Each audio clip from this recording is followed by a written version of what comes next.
Welcome back to the Clear Admit MBA Admissions Podcast. This is the Wiretaps edition of the podcast for Monday, November 11th, and I'm joined, as always, by Alex Brown. Alex, how are things going? Very good, Graham. Thank you very much. I know it's been raining a lot in the corner of England in which you're located, to the extent that the pub was flooded yesterday, you mentioned, but I saw you were still there having a beer, so were you just sort of wading in the water while drinking, or what was going on there? I still had my pint to drink, and as anyone knows, a good Englishman is always going to finish his pint. Right.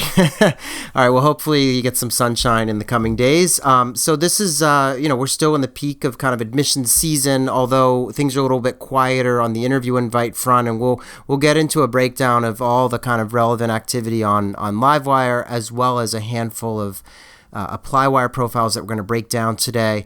But before we do that, I wanted to talk about, we've actually had a couple of business school rankings come out since we last met to record a Wiretaps episode. So I wanted to get your take on both the Bloomberg Business Week ranking and the Economist ranking. And so let's start with the Economist because theirs was published first. So I'll just for our listeners, in case they didn't see, the Economist, published their ranking, and they the sort of top 10 ended up looking like this. We had Chicago Booth on top with Harvard number 2, HEC Paris with an appearance at number 3, Northwestern Kellogg was at 4, Wharton 5, UCLA 6, Berkeley Haas 7, 8 was Stanford, 9 Michigan, and rounding out the top 10 was ESE Business School in Spain. A couple other just things to note in that ranking. We had Duke at 11, Dartmouth at 12, Columbia was down at 15. MIT was at 19, Yale 21, INSEAD 22, LBS 25. So that's kind of the rough landscape of the Economist ranking. And I wondered what your take. I know this is not your favorite ranking that's out there. I remember you kind of mentioning that. So what do you think of this? Yeah, I mean, what is that methodology, Graham? Can you remind me? Yeah, it's a methodology that is based more on kind of surveys and I'd have to go back into it, but yeah, it's not your standard, like, what's the average GMAT score, GPA stuff that we see in kind of U.S. news dominating. But this one I think is also based a lot around salary, and I have to dive back into it. We've actually run a good story on the website that breaks down the methodology that I encourage people to read. But yeah, it's a bit of a mishmash. Yeah, I mean, quite honestly, Graham, I'm always a bit skeptical about the rankings that are driven to a large extent by surveys, because clearly the survey respondents, if they're alumni and current students, have an incentive to say nice things.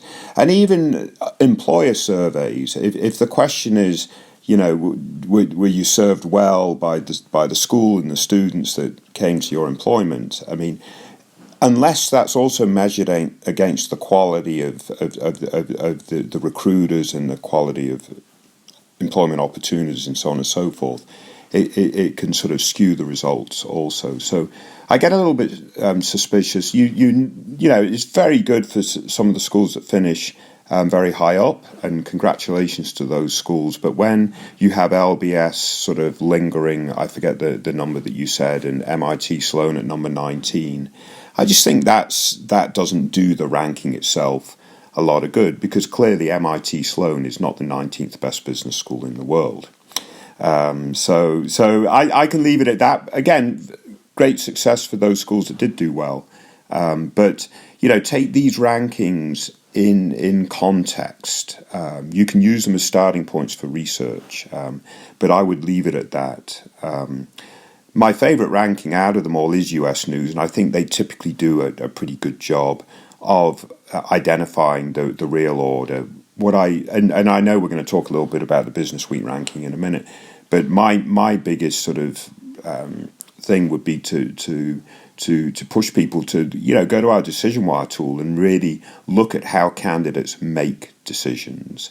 And we've studied this internally, and I think we've come up with a pretty good tiering system where we order business schools based on separate tiers. And I think that could be quite useful. Yeah, I agree. We always encourage people to look at more than just any one ranking. It's always fun to see, people touting that a school was ranked X in one ranking only, and they're not looking across the whole field. And I do agree that Decision Wire is a really useful tool on our website because it just shows you how the market's actually behaving. So instead of some publication that needs to, sell magazine subscriptions or generate eyeballs, where the ranking shifts each year because of that, I think Decision Wire is a great place for people to behave. And I can guarantee you that MIT is not overlooked, for some of these schools that ranked ahead of it in the Economist ranking when you look at people's behavior on Decision Wire. So one thing just to note, I took a quick peek, and the Economist relies very heavily on student feedback, or what I would call kind of customer satisfaction, right? That's their main thing. So they talk to students in these programs, and a lot of the survey results are based on that. So anyway, some food for thought there. Let's move on and talk a little bit about the Bloomberg Business Week ranking, which is, admittedly a ranking that's been around longer. It's actually one of the original, if not the original, business school ranking. And so it carries a little bit more weight than The Economist since they waded into the field much later. So Bloomberg Business Week, theirs came out last week, and it ranked Stanford as the number one business school. Dartmouth Tuck was number 2, Harvard 3, Chicago Booth 4, UVA Darden number 5, Wharton 6, MIT Sloan 7, Berkeley Haas 8, Columbia 9, and Northwestern Kellogg 10. Just one note in terms of the methodology, the interesting thing about Business Week, and they've changed this over time, but their current methodology, it actually allows schools to sort of determine the ranking components. So like what should go into the ranking. And then they let survey respondents, because they do a lot of surveying, determine the weighting of these components. So like if schools are saying, it should be based on career outcomes and, return on investment or whatever it is, there are these different components, then they let the people who actually are then surveyed, the students, the employers, et cetera, kind of weight how strongly each of these areas should be given. So the way that it ended up shaking out is areas like compensation and, quote, networking won big. I mean, those two areas represent 63% of the final ranking. And then areas like learning and entrepreneurship, which are the other two main areas, are just 37% of the total. So an interesting methodology. I think you're probably going to say this is equally flawed because of the reliance on, surveying employers and alums and students or whoever they're talking to. But it was kind of noteworthy, I think, to see that I think all the M7 ended up in the top 10, unless I'm mistaken. So they did get that much right. But yeah, what's your take on this one? Yeah, quite honestly, when I worked at Wharton, so this is a number of years ago now, I thought the Business Week ranking was by far the best. Quite clearly, because they kept putting Wharton as number one. Yeah, of course. So some of my thoughts might be driven by that bias. But sort of joking aside, as you say, the top 10 is or what we would consider the M7 that is in that top 10. Haas is there, I think you said, and Tuck, which we consider just on the cusp of that sort of top 7, if not within the sort of lower end of that top 7. So Yale would fit that also. So I do think Business Week's ranking is probably a little bit more instructive when comparing the two that we're looking at right now. Certainly, the top 3 in Business Week includes the top 2 schools in my mind, and the top 2 schools that we see on Decision Wire quite clearly, actually. So Harvard and Stanford, and kudos again for Tuck for doing so well. And you can make a case that Tuck does well in this type of ranking because it has such a passionate and loyal alumni base. And it is, after all, a very good school, as are all these schools. So any of these schools that are ranked in the top sort of 20 in Business Week or in Economist, they are fundamentally outstanding opportunities. Sure. Yeah, it goes without saying. I think a couple of other things to note with respect to this Business Week ranking. I personally was a little surprised to see, Michigan at 17, Duke at 20. Those were surprises to me, but I was surprised. I was happy to see Tuck leap to the top like this, but I was surprised by that movement. I think they jumped 17 slots or something pretty unprecedented. But I do agree. If they're serving alums, if they're serving even employers, like people tend to like Tuck grads. They tend to be hardworking, humble, and well-rounded in terms of a general management education that school is known for, right? It's not a school that's big enough to have a ton of like little niche specializations. So they're really a kind of general management powerhouse. I often think of it as kind of a Wharton in the Woods type environment. It's sort of a well-rounded program. So in any event, exactly. Yeah. So again, one other just comment I thought was interesting is we see Foster, which is University of Washington, at number 16 in the Business Week ranking. And I think, if memory serves, they were top 20 for the Economist ranking. So that's a school that, 10 years ago was not on a lot of people's radar as a kind of top MBA program, or certainly not like top 20. And they've really kind of inserted themselves into the discussion a little bit with, I'd say, alongside maybe USC, which has been doing better and better. And I think some of that has to do with this geographic hotspots that we always talk about. So I think, Foster's just so well positioned for all those jobs at Microsoft, Nike, Amazon. I mean, the list goes on, right? So I think there's some of that happening with respect to their rise and in these rankings. Yeah, and that makes perfect sense. Yeah, absolutely. So let's talk a little bit about what's been happening on the site in terms of Livewire activity, because I know we'd mentioned last time around that the schools that have kind of hard deadlines for interviews, that's kind of passed. And so now we're in the kind of trickling out invite phase for schools like Stanford, or there might be others. What's been going on Livewire? Yeah, I mean, we're still seeing a few interview invites come out. I think the last sort of major push for invites was actually Duke Fuqua last week released some invites for their round one versus their early action or early decision. So more recently, yes, invites are still trickling out a little bit. They probably will be through this upcoming week and maybe even into the following week. We saw a couple of notes on Livewire that are quite interesting. One candidate posted that when they were denied by Yale, I think it was, that Yale was denying sort of half of those that haven't heard yet. So there's still some news potentially for candidates waiting on Yale. And I think that Stanford will roll out a few more interview invites and then finish it up perhaps this week. But yeah, we're getting closer to the end of the invite cycle for sure. And we're really hitting hard on the interview season. This is all for round one. And then there are actually a few application deadlines for round two in the upcoming this upcoming week, and even for round one for international schools. So I think SEBS has a deadline. ISB, I think, is another school that has a deadline. So there is some activity, Graham. It's very interesting, but I think a lot of candidates are really working hard to prepare for those interviews, and now undertaking those interviews. Right. So we're really going to get into interview season. I think a lot of people are, so prepping it. And I just want to say, I know we constantly remind people that we have interview guides for top schools. We have an interview archive that you should use. But I also want to say getting a friend to help you is really a useful exercise. Even hearing yourself give answers to these questions can be really instructive as you practice. So do all that. We wish everyone the best of luck who's interviewing. I did want to mention that we've just recorded a special bonus episode of the podcast that's all about this year's Wharton team-based discussion prompt.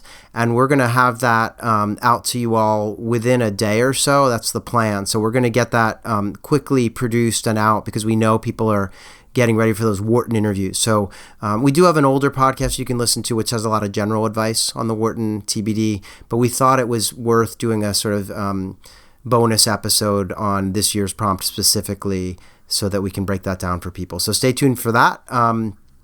Beyond that, let's move right on into the profile. So you've picked out 3 individuals this week for us to sort of discuss. These are candidates that have shared their profile on ApplyWire as usual. And so anything else you want to cover before we just dive in and start analyzing these profiles? No, I think we've got 3 really interesting candidates, so I can't wait to get on with it. Yeah. All right. So let's see. Wiretaps candidate number 1. So this person is going to be trying to start business school next fall. So they're applying right now. They've been working in strategy and they want to make a shift over to technology. GMAT score 750, GPA 3.98, and years of work experience 5. They're currently located in the Southeast. They actually want to get out to the West Coast post MBA, and they indicate that they're kind of fifth year at a small management consulting shop, I guess / investment bank. I was a little puzzled by that, in the Southeast, and they graduated as a top student in their major. They're on a couple of different boards in terms of extracurriculars, and they are targeting Haas, Fuqua, HBS, MIT, Stanford, and Wharton. And the interesting thing about this person is they applied to a number of these schools in the first round, and they've already gotten some feedback, and unfortunately, it wasn't great feedback. So they've already been rejected from Harvard, MIT, and Wharton, and they expect the same kind of news from Stanford. They have had interview invitations at both Berkeley and Duke Fuqua, so they're kind of wondering what we think, like what do we think is going on here. So I'll let you kind of take it from here. What did you engaged in some conversation with them on the site, but what do you think of this person? Yeah, I mean, quite honestly, I was a little bit surprised. You've got someone with a 750 GMAT, 398 GPA, which is ridiculously high. Right. So kudos for that. That's absolutely brilliant. They obviously work very hard in their academics, have done very well. And then they, in terms of their work experience, kind of like you, I was a little bit confused by what management consulting shop investment bank truly means. But in a further comment, they talk about the leadership opportunities they've had, the sort of work that they've done, and so on and so forth. That in the way that they've presented it, sounds like their work experience is at the least very solid. And they're a board member of a small non-profit. They do some stuff in their extracurriculars, which seems to be very good. So not getting an interview invite at Harvard might not be shocking, because Harvard is very, is the top of the top, as it were. But not getting an invite at Sloan or Wharton is a little bit more puzzling, I think.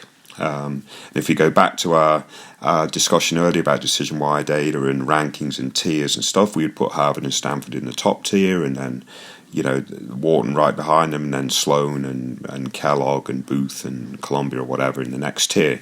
So that's how that would work. But it does seem surprising. So you have to wonder if there was some issue with regard to execution on the applications, Graham, and whether it's something to do with their long-term goal or their passion for the schools that they've applied, that's just not coming through effectively. Their long-term goal, so their short-term goal is to work in technology. So transition to technology firm, and I think that's based off some of their consulting / investment banking work in the technology space, so that can kind of make sense. Long term is to sort of impact and affect social impact through a technology firm. So I'm wondering if that wasn't well articulated. They have done some social impact work themselves. They went abroad and taught for a year or two, spent 2 years post-college working abroad, teaching English at one of the poorest schools in whatever country that was. So seems like they've done some interesting stuff. And whether it's a point of execution that's let them down might well be the case. So I would really encourage this person to get someone else independently to read their essays, make sure they're positioning themselves well, because what they can do is obviously, they've got now interviews at Duke and Haas, so and they visited Haas and seem to really like Haas. They want to be on the West Coast, so that might well be a very good fit for them, and hopefully they get an offer there. But I do think they should be applying to Kellogg and Booth in round 2. And hopefully with a bit more insight on their execution and getting some feedback from friends and so on and so forth, can just do a better job of articulating, because it seems like they've got the ingredients, Graham. That's what kind of floors me a little bit here. Yeah, I mean, so to your point, not getting an interview invitation at Harvard Business School doesn't surprise me necessarily, if only because Harvard's really stingy with invites and they only interview a smaller percentage, whereas schools like Wharton and MIT are a bit more generous in terms of the percentage of the pool that they're going to take a close look at. Certainly Wharton. And so, yeah, I couldn't help but think, wow, like something went wrong here for me, because this person has the rough ingredients. I mean, I was reading about the fact that, they've worked for 5 years and 3 of them and change have been, in this kind of boutique investment bank. But those first 2 years teaching English in a foreign country, learning the language, like there's a lot to like here. And they sit on a couple of boards and yeah, I hate to say it, but I feel like if they were to send us their applications for, a couple of these schools, we would definitely spot something that just was not strategically sound. And that's always a shame to me because it's sort of like a missed opportunity. With that said, they're in play with Duke and Haas, two excellent institutions that could probably help them reach their goals. And they did mention they're thinking about adding Kellogg in round 2.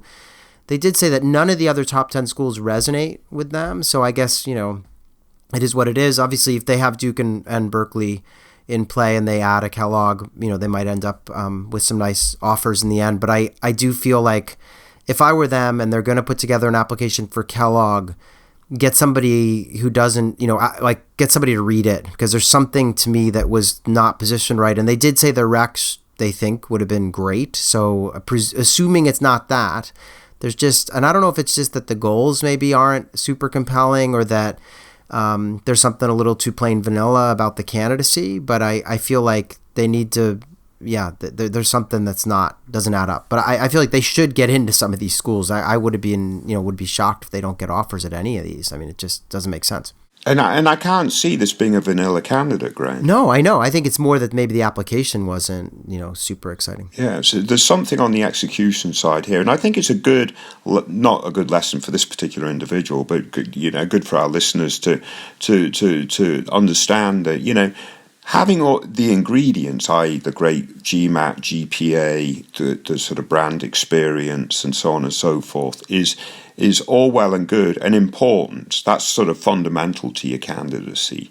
It's then how that's all articulated in the broader context of your long-term ambitions, your goals in the short term, your Y school X, and so on and so forth to get you there. Those sorts of elements then will turn what is a much larger portion of admissible candidates into admitted candidates. This candidate is clearly admissible at top schools with these credentials, but there's something that's not getting them into that admit pool at the very top schools as the application has been developed to this point. Yeah. Again, I think our mission in doing wiretaps and kind of, going over people's profiles the way we do on the show is to help everyone. And I think, as you said, it's not maybe super great advice for the person that we're talking about today because they've already, had the bad news from a handful of schools. But I think you're right. There are probably a lot of listeners out there who have the numbers. But let this be a kind of warning to you, like it's not just the numbers. You've got to execute. So anything else on this one? And it's not too late for this candidate either. Obviously, Kellogg's a fantastic opportunity to apply in round 2. Haas is a great place to be interviewing as well as Duke, and especially for the goals for the candidate. And Duke obviously is in the candidate's backyard, so they better have visited and feel passionate about Duke. Otherwise, that's going to be a problem given that they're based in the southeast. Agreed. Yeah, absolutely. Let's move on to Wiretaps candidate number 2. So this person is indicating they're not going to start until 2022. So they're a couple of years out from business school. They have a background in consulting and the military, which is a mandatory military service they're completing at the moment. They want to work in consulting or tech or maybe even auto or aerospace post-MBA. And it seems like right away post-MBA, it's a consulting goal, and they indicate Bain, BCG, and McKinsey as targets. GRE score, 325, GPA 3.34. They've had 4 years of work experience. They're currently in Canada, and they want to go to the US. The only thing that I think is a little confusing is I think their military service is taking place in another country, right? So I think they're a Canadian resident, but they've had to go home somewhere in Asia, I believe, to do military service. So this person is a permanent resident of Canada, but not a citizen, and they spell that out. The other thing I wanted to mention, as we always like to do, in the notes, this person said they love the Wiretap series and would love to be featured and get advice on a few different areas. So they have a long list of schools they're targeting: Columbia, Tuck, Duke, Harvard, MIT, Kellogg, Stanford, Booth, Wharton, and Yale. Sort of the usual suspects is kind of the M7 plus. But Alex, what are some of those areas that they wanted specific input on, and talk a little bit about the discussion that you had with them on the site, because this is an interesting case. Yeah, no, very interesting candidate, I think. And, 325 on the GRE, so that's good. The 334 GPA, that's one of the points of concern here. This person is a mechanical engineer, so I would assume quite a rigorous degree, and failed one course. I think was part of a study abroad or program or whatever it was. But anyway, Graham, a 334 GPA from mechanical engineer. How would you see that being perceived by the admissions committees? Frankly, I mean, if the GMAT's really solid and everything else is kind of lining up, I would say on the whole, I'm less concerned about the GPA than this candidate appears to be. I mean, they might have to explain a bad grade or two, but overall, I feel like it's a challenging major. And yeah, so I'm not as fussed about it as they seem to be. Yeah, and if they feel that then they need to address the failing class, they can do it succinctly in the optional essays that the schools provide. And schools want to understand two things: one, that you're smart, and two, that for whatever reasons that you had a failing grade, that just won't occur again. So you're motivated academically to do well. And they did a summer program with an M7 MBA program in which they had a 4.0. So I don't feel like I'm as worried about this stuff as they seem to be. Yeah, and I think they explained quite well. I think they had a light bulb moment or an epiphany or whatever you want to call it, transitioning from the engineering degree to that sort of summer program and recognizing and then moving into consulting as a career. And it seems like they've done well. They did well for the 2.5 years. I think it has been that they were a consultant. They called it a tier 2 consulting firm, but they did well within that firm. They then, unexpectedly, I think, was drafted for military service. But in the military service, I asked them sort of, directly, are you going to be able to show impact? Because oftentimes with the required military service, it's kind of hard to sort of stand out. You're only there for a year. It's not like a traditional military candidate, I think, where they have much longer and it's it's not mandatory. Well, but you get my point. But the candidate says actually they geeked off a little bit. They created some algorithm that they then had to pitch 7 levels up in the military that then got adopted to save 80% of resources in terms of employee allocation or whatever it was that the algorithm was solving. So that seemed pretty impressive, actually. Yeah, and they're not done with that military service, so there could be more accolades to come. The other thing I wanted to mention, I mentioned a GRE score of 325.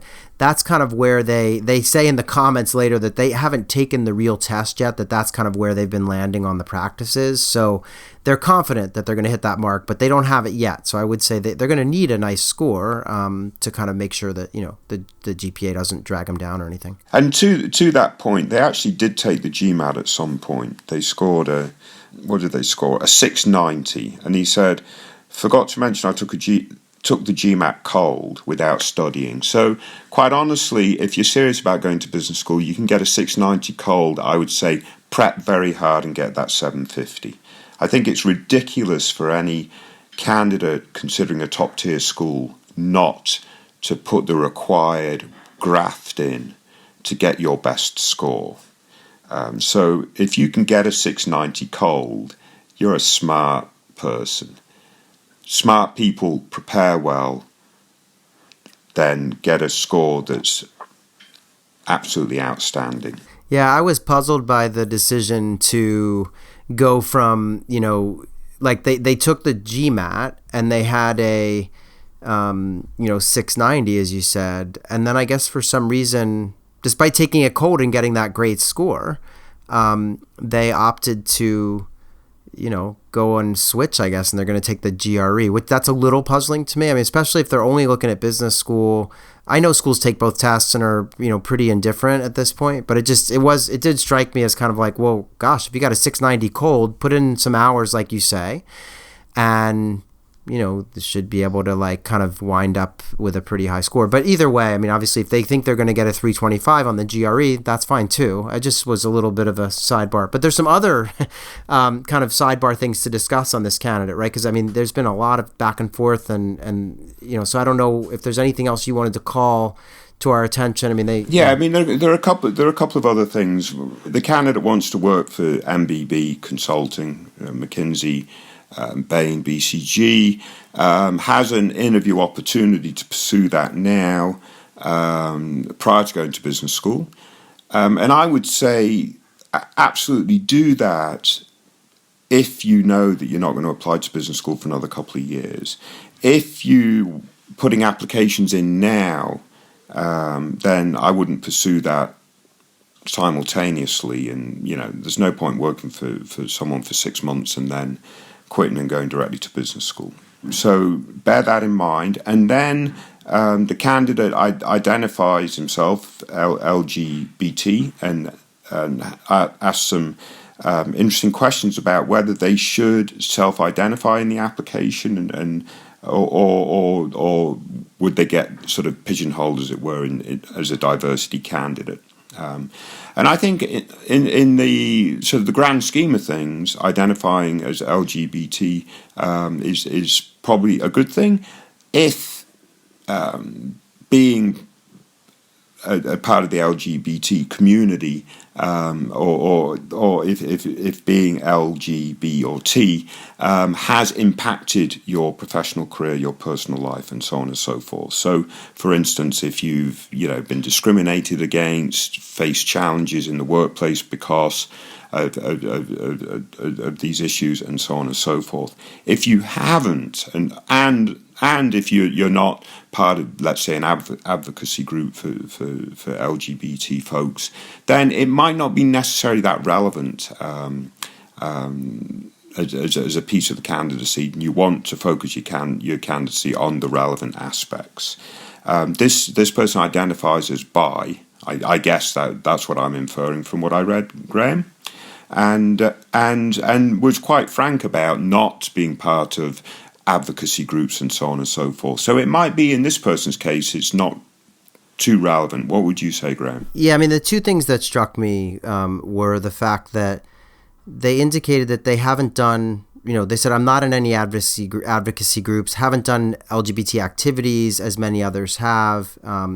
It doesn't seem like it's had any impact. And yeah, so I just wasn't sure how much of a role it's going to play in the process. The only thing I did want to kind of maybe correct them on a little bit is they talked about not wanting to get pigeonholed as a diversity candidate. And I thought that was kind of misguided in the sense that there's no like penalty for being a diversity candidate, or it almost like they were sort of saying, oh, I don't want to get in on the merits of this when I should get in on the merits of my overall profile. But I thought that was a little almost like a backhanded way of being a little anti, affirmative action or something. Like it was just kind of a weird. So I don't think there's no disadvantage. Like it just doesn't sound like this is a big piece of their candidacy to me. Right.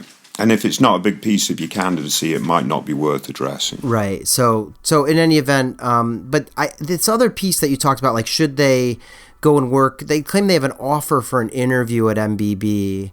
I presume that's for a job when their military service wraps up, which, I guess should be relatively soon maybe. But I guess if they want to go off and do that after the military, that's fine. They need to time this right. So I think if they're really not going to apply until, not even next fall, but the fall after to start in 2022, then yeah, maybe they would have enough time to work in a consulting role and have a year plus or even two under their belt before they start business school. And that might be fine. I don't think it would make sense to wait till they're like 29 years old to start thinking about applying to business school. I mean, that would be, I think, that would be misguided. Like, I think they've already had a couple years of experience in consulting. They're doing the military thing in which it seems that they're excelling. So, I mean, part of me feels like if they could get the GRE knocked out of the park, they could apply next fall and go off to school. Like, I don't even know why they would wait for the 2022 intake. Like, they could do it a year earlier than that. But again, lots of things to consider here. Is there anything else that you wanted to point out on this candidate, though? No, I don't think so. Like you say, there's a lot to consider. It's quite not complicated, but obviously it's not a straightforward profile, and you know, from the career standpoint, certainly, and jumping to the military. But I do think very quickly, from a career standpoint, this person does seem to have done very well where they've been, and that's what's critical. That you've had impact at work, and influence, and so on and so forth. And it seems like we're right on the money here. Make sure that they get a really high test score. That will then also further mitigate the slightly lower GPA. The candidate clearly has the wherewithal to get a really high test score. So even if they did it through the GRE, I think a 325 is probably a little underperforming for this candidate. Yeah, agreed. All right, so without further ado, let's move on to Wiretap's candidate number 3. So this person wants to start next fall. They've been working in sales and marketing in the tech domain, and they want to ultimately end up in tech or entrepreneurship type roles. GMAT score 680, GPA 3.23, 7 years of work experience, currently in Canada, hoping to end up in the US. Target schools include Haas, Cornell, Dartmouth, HBS, INSEAD, NYU, UCLA, and USC.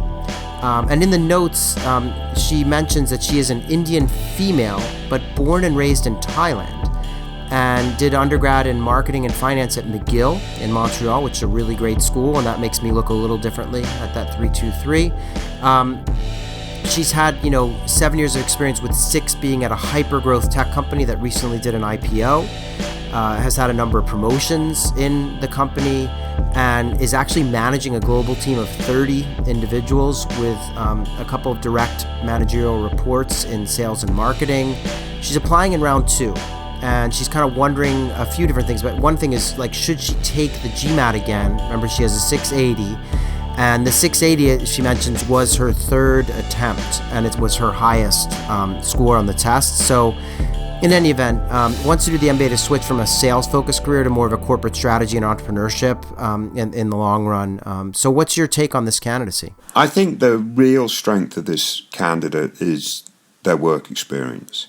It strikes me that she's done very well, lots of impact in a very sort of interesting environment. She's going to have lots of great stories to tell classmates, I think, great experience to draw from.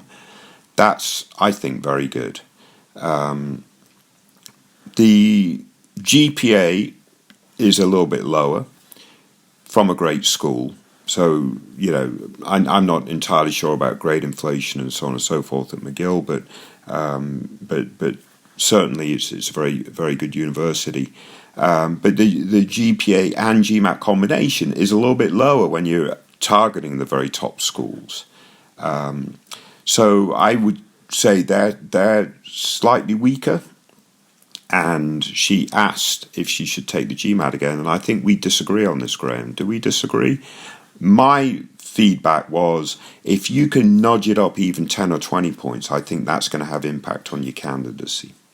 But obviously the downside of doing that is, one, that you fail to do it, but two, the time, effort, and energy to try to get that done whilst you're also juggling a lot of applications as well as the work environment. Yeah, I think we disagree a little. I mean, I guess part of me is worried that if she's got all these applications to get together for round 2, is that, is it going to be too much to also retake the test? And I'm worried that it's sort of like she's taken it 3 times. 680 has been her best score. I guess it would depend. If she was really confident, if she'd taken it like twice and was like, wow, I felt really awful both times and I know I can get a 750, then I would say by all means, go, do it, get it done, and then apply in round 2 and you'll be aces. It could be great. I'm just less confident, I guess, for some reason in her ability to get it up higher. But if she wants to roll the dice, there's no harm as long as she doesn't really detract from the time needed to prepare the applications. And she does have time. I mean, we're in early November. Most of these schools have deadlines in, early January. So she does have some time. But I guess I was persuaded by McGill, and I know that Canada's like famous for having not much grade inflation at all. So I was kind of like, well, GPA is okay. It's business related undergrad, so she's clearly, and finance, so she's been challenged. And I was just like, wow, 6 years with a hyper growth company. She has this like, managing a team of 30 people and, female. So there was some other kind of boxes she ticks. I do think, one of the things we haven't really discussed is like, does she fall into the Indian bucket, which is an overrepresented bucket, or, she's born and raised in Thailand, or is it that she's in Canada? Like, there's so many ways to look at this candidacy. But at the end of the day, I was kind of, I guess I was really taken with her leadership experience and hoping that that'll kind of shine through in the application process. But, I do agree. The combo of a 6.8 and a 3.2 is going to be a little bit of an eyebrow raise for some of the schools on her list. Part of me feels like, USC, UCLA, maybe Stern, even INSEAD or Cornell will be more forgiving than, say, Harvard or, some of the other schools on the list here. But it's hard to say. You nearly mentioned all the schools on the list, Graham. I know. Well, I think Berkeley and Tuck and Harvard may be a little bit, academics wise, maybe a little weak. I think that this candidate really needs to make sure that her recommenders really push and highlight the incredible experiences that she's had. I want to see, if I'm the AdCom person reading this application, I really want to see those recommendations back up anything that she is suggesting that she's been doing and done and so forth. I think that will be very helpful because it does look like her work experience is extremely good. Right, and she also has like some cool outside activities. Part of me, I know when we did an interesting podcast where I interviewed Virginie Fougea, who's the director of admissions at INSEAD, and she talked about one of the biggest things she wants to get across to people is that GMAT isn't everything. And so I do wonder, like, given this person, given that she's like born in Thailand, raised there, but then went to college in Canada, she's Indian, she's had a startup that she set up that failed, but she's involved in an NGO around women in tech. I was like kind of thinking like, wow, INSEAD might really like this candidate, and she's applied there. She actually mentioned that I think she submitted to Stern and is about to submit to INSEAD. And so I was like, wow, maybe there's a school that's going to be less standardized test obsessed and might, kind of be interested in her kind of global citizen type background. But there's a lot to like here. And I think if she can get her applications in order for round 2, I'm hoping she'll have some options. The big question is, should she spend time on the GMAT or not? And you and I are kind of disagreeing a little bit there, but I think it's going to be up to her ultimately in terms of, I think if she feels confident that she could boost it by, get it into the 700s, then she should do it. And quite honestly, if you do a quick filter on Livewire for interview invites for some of the schools that she's applying, you're going to see some people got invites with GMATs lower than 680. So, not everybody's going to have the average GMAT score at the schools you're applying, right? Even I understand that from a maths standpoint. So look at Livewire, do some filters, figure out the ranges of people getting the invite, and if your GMAT scores are well within the range, then you can have a little bit more comfort with what you've got. Yeah, agreed. So I think that kind of wraps up our profiles for this week's edition of Wiretaps. And, we'll be back next week with some additional profiles and all kinds of, admissions gossip and conversation. But is there anything else that you wanted to add? I just, again, we want to wish everyone the best of luck if you're preparing for interviews or beginning the journey down that round 2 application push. But yeah, thanks, Alex, for picking these profiles out. A lot of kind of interesting and even a little thorny, kind of issues like, not obvious kind of solutions here. But anything else on your mind before we wrap up this week? No, just wish everyone the best of luck and look forward to next week. Excellent. So we'll be back soon with another episode of Wiretaps, and also stay tuned for that special edition of the podcast on the Wharton TBD for this year. So thanks, everyone, and we'll see you real soon. Yeah, best of luck, everyone.